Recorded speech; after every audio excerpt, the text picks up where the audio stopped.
You hear about AI in recruiting everywhere, right? It feels like it's either this magic bullet that's going to solve everything, or it's the robot apocalypse for HR. Well, the truth is, it's somewhere in the middle. The fact is, a whopping 81% of HR leaders are already using AI.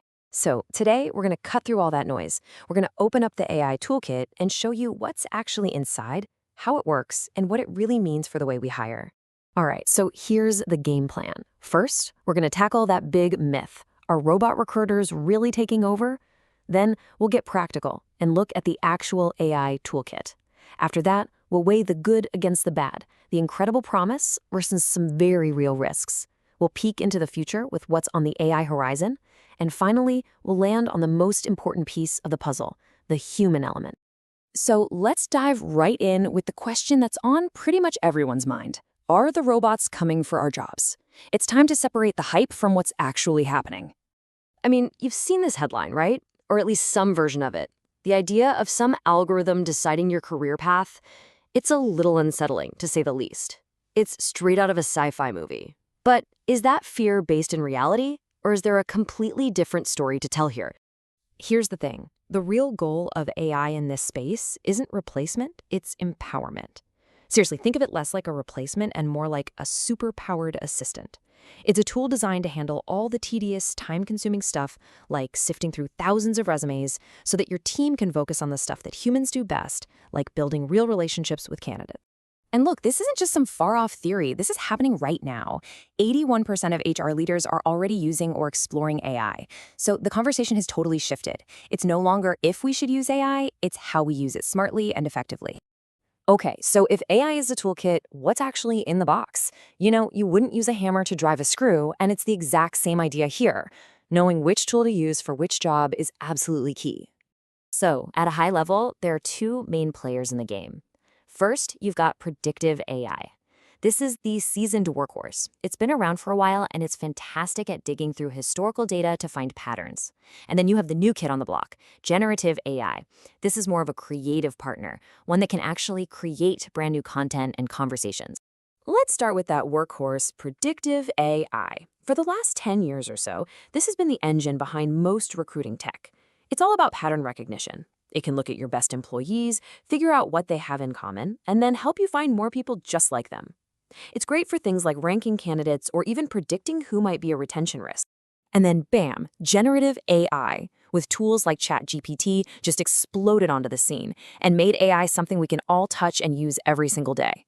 This type of AI doesn't just analyze, it creates. It can whip up a fantastic job description from a few bullet points, it can summarize a messy pile of interview notes, or it can power a chatbot that actually feels like you're talking to a person. Okay, I have to tell you this story because it just perfectly shows the power of generative AI. A team was making an ad, and they had this wild, seemingly impossible request. They needed music that went from productive to pure rage in 5 seconds. I mean, how do you even Google that? Well, they didn't. They just typed the prompt into ChatGPT, and it came back instantly with Stravinsky's The Rite of Spring, and it even gave them the exact timestamp for the perfect 5-second clip. Now that is a creative partner. So we've seen how powerful these tools can be, right? But with any new technology this transformative, there's always a flip side. It's so important that we walk into this with our eyes wide open, understanding both the incredible promise and the very real perils. The upside is massive. We're talking huge efficiency gains, a way better candidate experience with things like 24/7 chatbots, and even better matching that can surface those hidden gems you might have missed. And hey, when it's governed the right way, it can even help reduce unconscious bias by focusing on skills, not just a gut feeling. But, and this is a big but, we have to be careful. The risks are no joke. We're talking about complex new regulations popping up everywhere, the danger of accidentally amplifying the biases you already have, and major data privacy concerns. And then there's one of the weirdest and most talked about risks, something called AI hallucination. So what on earth is an AI hallucination? Well, imagine you ask an AI to summarize a resume, and it comes back and says, this candidate has a PhD from Harvard. It sounds great. The only problem is, they don't. The AI just made it up, and it sounded totally plausible.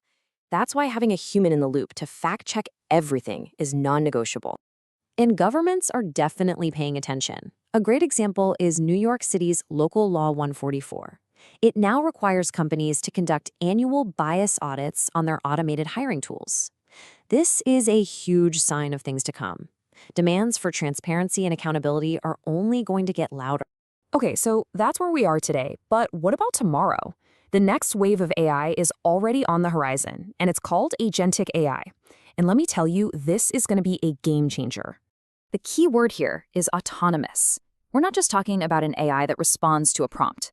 We're talking about an AI that you can give a goal to, and it will figure out and execute all the little steps needed to get there, all on its own, without you holding its hand. So what does that actually look like? Well, imagine an AI agent that notices a top candidate keeps visiting your careers page. So it proactively reaches out and sends them a personalized invite for a coffee chat with a hiring manager. It becomes a proactive partner, anticipating needs and taking action. It's like having a whole team of brilliant recruiting coordinators working for you around the clock.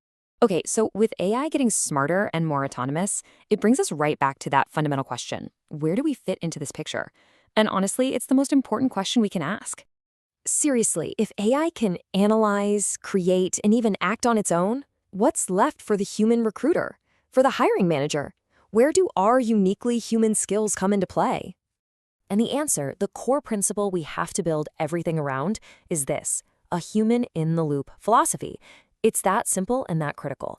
It means that for any big decision, like who gets an interview or who gets a job offer, a human expert always has the final say. They have to be able to review, to question, and to override the AI suggestion. The technology is an amazing co-pilot for sure, but the human always needs to be the pilot in command. So I want to leave you with this to think about. As AI gets smarter and smarter, what's the one skill we can't afford to automate? What is it about our own intelligence, our empathy, our judgment, our ability to make a real connection that no machine can ever truly replicate? Because in a world that's racing toward artificial intelligence, maybe the most valuable thing we have is our own humanity.